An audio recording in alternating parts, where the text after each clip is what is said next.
Hi friends, welcome to రేమచ్చ YouTube channel. వచ్చే టీ20 ప్రపంచ కప్లో మన టీమిండియా జట్టు ఎలా ఉండాలో ఆస్ట్రేలియా మాజీ క్రికెట్ మాథ్యూ హెడ్ గారు అయితే చెప్పడం జరిగింది. ఓపెనింగ్ పొజిషన్లో విరాట్ కోహ్లీ ఆడాలి, మిడిల్ ఆర్డర్లో వచ్చేసరికి రోహిత్ శర్మ ఆడాలని అయితే చెప్పడం జరిగింది. వీటితో పాటు మన టీమిండియా ప్లేయింగ్ 11 గురించి కూడా చెప్పడం జరిగింది. వీటన్నిటి గురించి పూర్తి డీటెయిల్ తెలుసుకునే ముందు మా ఛానల్ సబ్స్క్రైబ్ చేసుకోండి, పక్కన ఉన్న బెల్ ఐకాన్ మాత్రమైతే క్లిక్ చేసి పెట్టుకోండి. ఫర్దర్గా మీ వీడియోలో అప్లోడ్ చేసినప్పుడు మీకు నోటిఫికేషన్ వస్తుంది. వచ్చే టీ20 ప్రపంచ కప్ జూన్ 2 నుంచి అయితే ప్రారంభమవుతుంది. దీనికి సంబంధించి ఐసీసీ అయితే మొత్తం షెడ్యూల్ అయితే ప్రకటించడం జరిగింది. ఈ షెడ్యూల్ వచ్చేసరికి నాలుగు గ్రూపులు ప్రకటించడం జరిగింది. 4 గ్రూపుల్లో 5 జట్లు అయితే పాల్గొననున్నాయి. మన టీమిండియా వచ్చేసరికి గ్రూప్ ఏలో ఉండడం జరిగింది. గ్రూప్ ఏలో team India, Pakistan, Ireland, Canada, America దేశాలు అయితే గ్రూప్ ఏలో ఉండడం జరిగింది. ఈ టీ20 ప్రపంచ కప్ ముందైతే మన టీమిండియా బంగ్లాదేశ్తో వార్మప్ మ్యాచ్ అయితే ఆడడం జరిగింది. మ్యాచ్లో టీమిండియా వచ్చేసరికి 60 పరుగుల తేడాతో అద్భుతమైన విజయం సాధించింది. మ్యాచ్లో వచ్చేసరికి టీమిండియా బౌలింగ్తో పాటు బ్యాటింగ్లో అద్భుతంగా రాణించడంతోనే విజయం దక్కిందని చెప్పుకోవచ్చు. ఇదే పిచ్ పైన మన టీమిండియా వచ్చేసరికి 3 మ్యాచ్లు ఆడనుంది. ఐర్లాండ్ తోటి, పాకిస్తాన్ తోటి, యూఎస్ఏ తోటి అయితే ఇదే పిచ్ పైన అయితే ఆడనుంది టీమిండియా. అయితే టీమిండియా జట్టు పైన అయితే చాలామంది క్రికెటర్లు అయితే టీ20 వరల్డ్ కప్లో వాళ్ళ ప్లేయింగ్ లెవెల్ అయితే ఎలా ఉండాలి, ఏ విధంగా ఉండాలి అయితే చెప్పడం జరిగింది. అయితే దీనిపైన అయితే ఆస్ట్రేలియా మాజీ క్రికెటర్ మాథ్యూ హెడ్ గారు అయితే మన టీమిండియా ప్లేయింగ్ 11 గురించి అయితే చెప్పడం జరిగింది. ఇందులో ఒక మాథ్యూ హెడ్ గారు వచ్చేసరికి ఒక ఆసక్తికరమైన కామెంట్ చేయడం జరిగింది. మన విరాట్ కోహ్లీ వచ్చేసరికి ఓపెనింగ్ పొజిషన్లో దిగాలి, అదేవిధంగా మన రోహిత్ శర్మ వచ్చేసరికి మిడిల్ ఆర్డర్ ఆడాలని అయితే సూచించడం జరిగింది. ఎందుకంటే ప్రజెంట్ విరాట్ కోహ్లీతో పాటు యశస్వి జైస్వాల్ ఓపెనింగ్ చేస్తే బాగా రాణిస్తారు. ఎందుకంటే విరాట్ కోహ్లీ కూడా సూపర్ ఫామ్లో ఉండడం జరిగింది, యశస్వి జైస్వాల్ కూడా సూపర్ ఫామ్లో ఉండడం జరిగింది. అదేవిధంగా మిడిల్ ఆర్డర్లో వచ్చేసరికి రోహిత్ శర్మ ఆడితే టీమిండియా కలిసి వచ్చే అంశం అని చెప్పుకోవచ్చు. మిడిల్ ఆర్డర్లో చూసుకుంటే కొంచెం పేలవంగా ఉంది టీమిండియా.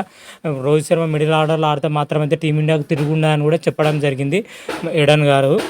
ఓవరాల్గా మాథ్యూ హెడ్ గారి యొక్క ప్లేయింగ్ 11 చూసుకుంటే ఈ విధంగానే ఉండబోతుంది. ఓపెనింగ్ పొజిషన్లో వచ్చేసరికి విరాట్ కోహ్లీ, యశస్వి జైస్వాల్ ఓపెనింగ్ చేయాలని చెప్పడం జరిగింది. అదేవిధంగా వన్ డౌన్గా వచ్చేసరికి సూర్యకుమార్ యాదవ్ను బరిలో దిగాలని చెప్పడం. 4th పొజిషన్లో వచ్చేసరికి మన రోహిత్ శర్మను ఆడాలని అయితే సూచించడం జరిగింది. అదేవిధంగా ఫినిషర్లుగా వచ్చేసరికి రిషబ్ పంత్, హార్దిక్ పాండ్యా, శివం దుబేను ఫినిషర్లుగా కొనసాగించాలని చెప్పడం జరిగింది. శివం దుబేని ఎందుకు తీసుకోవాలంటే మనకి ఎక్స్ట్రా పేస్ బౌలింగ్ కావడంతోనే శివం దుబేని తీసుకుంటే మన టీమిండియాకు కలిసి వస్తుందని కూడా చెప్పడం జరిగింది.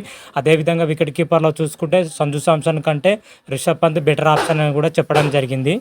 అదేవిధంగా హార్దిక్ పాండ్యా వచ్చేసరికి బౌలింగ్తో పాటు బ్యాటింగ్లో రాణించే సత్తా ఉన్న ప్లేయర్ అని కూడా చెప్పడం జరిగింది.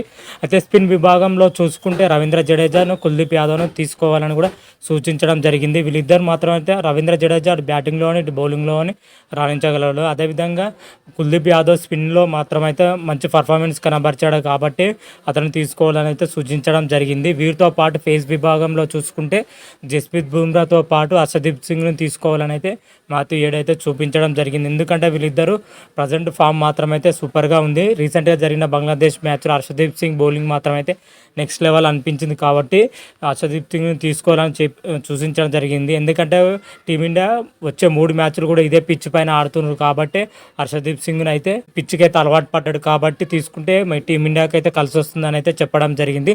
ఓవరాల్గా మాథ్యూ హెడ్ గారి యొక్క ప్లేయింగ్ 11 మాత్రమైతే ఈ విధంగానే ఉన్నది. విరాట్ కోహ్లీ, యశస్వి జైస్వాల్, సూర్యకుమార్ యాదవ్, రోహిత్ శర్మ, రిషబ్ పంత్, హార్దిక్ పాండ్యా, శివం దుబే, రవీంద్ర జడేజా, కుల్దీప్ యాదవ్, జస్ప్రీత్ బుమ్రా, హర్షదీప్ సింగ్లో ప్లేయింగ్ 11 అయితే ప్రకటించడం జరిగింది.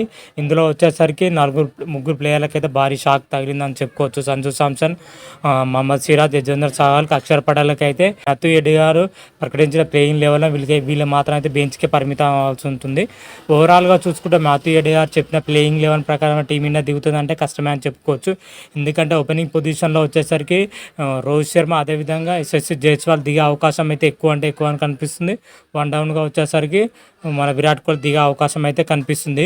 ఈ మాత్రం అయితే చేంజ్ చేసే అవకాశం అయితే లేదు కాబట్టి మాథ్యూ హెడ్ గారు అయితే చెప్పడం జరిగింది. మరి చూద్దాం వచ్చే టీ20 ప్రపంచ కప్లో మన టీమిండియా ఒక ఓపెనింగ్ పొజిషన్ కానీ, అదేవిధంగా ఆల్రౌండర్ పొజిషన్ కానీ, స్పిన్ బౌలింగ్ పొజిషన్ కానీ, పేస్ బౌలింగ్ పొజిషన్ పైన అయితే తీవ్ర ఉత్కంఠ అయితే ఏర్పడిందని చెప్పుకోవచ్చు. అయితే ఐర్లాండ్తో జరగబోయే మ్యాచ్లో మనకి ఉత్కంఠకైతే తెరపడుతుంది. ఈ మ్యాచ్లో వచ్చేసరికి టీమిండియా యొక్క ప్లేయింగ్ 11 ఎలా ఉంటుంది, ఏ విధంగా ఉంటుంది అనేది అయితే క్లియర్ కట్గా అయితే ఆ రోజు రివ్యూ రివ్యూలో తెలుసుకుందాం. అంతవరకు మీకు వీడియో కానీ నచ్చినట్టయితే లైక్ చేయండి, షేర్ చేయండి. మరిన్ని వీడియోల కోసం మా ఛానల్ సబ్స్క్రైబ్ చేసుకోండి. పక్కన ఉన్న బెల్ ఐకాన్ మాత్రమైతే క్లిక్ చేసి పెట్టుకోండి. ఫర్దర్గా మేము వీడియోలు అప్లోడ్ చేసినప్పుడు మీకు నోటిఫికేషన్ వస్తుంది. హర హర మహాదేవ్ శంభో శంకర. Thank you.